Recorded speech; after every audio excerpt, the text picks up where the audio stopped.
Today my tribe looks at water much differently than we did in the past, because today we have things called reservations. And on those reservations, we have to fight for every ounce of water that we get. Because we're fighting with everybody else that lives around us, whether it's a county, whether it's a company that uses water.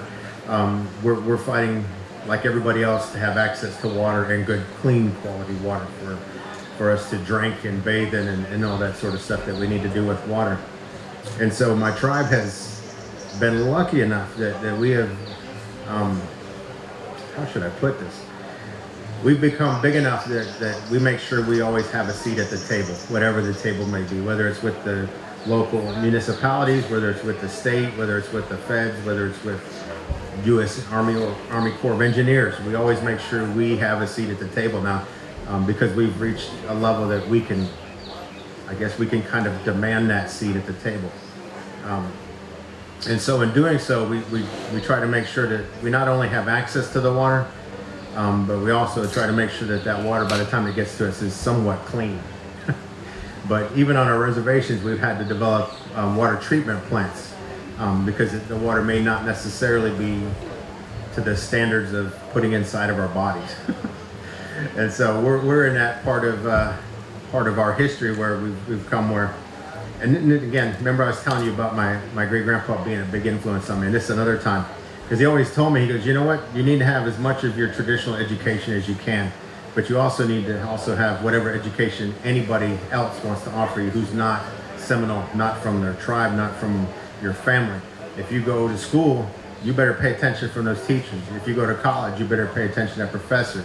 If you're talking to one of your friends, you better pay attention to whatever they say and take that in.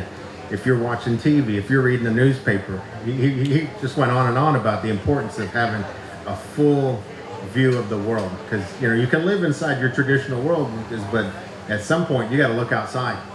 You're going to have to talk to somebody who doesn't speak any of our languages. He said you're going to have to interact with people who don't know our culture. So you need to learn as much as you can about them, as much as they're trying to learn about you. And so that's what kind of view I take upon this. So when we're sitting at that table, like recently, I'm on a new board down in Southwest Florida, Water and Environmental Compact, I think is what it's called. It's got a long name, but I was recently put onto that board to represent my tribe. So at that board, I always try to find out as much information I can as what are the municipalities around us. What are they doing about their water issues?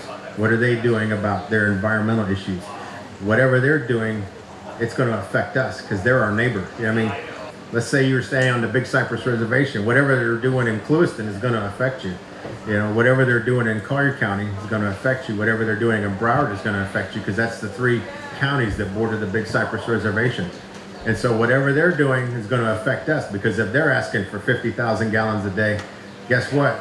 It's got to come from the same place we're asking for 50,000 gallons, and same place, Hendry County's asking for 100,000 gallons, and then Broward County only wants 20,000 gallons. So we're all fighting for that same water and the quality of it. So in those meetings, I try my best to pay attention to whatever they're saying. If they hand something out, I make sure I get it and read it from front to back. And when they ask me what I think, I make sure they know what I think.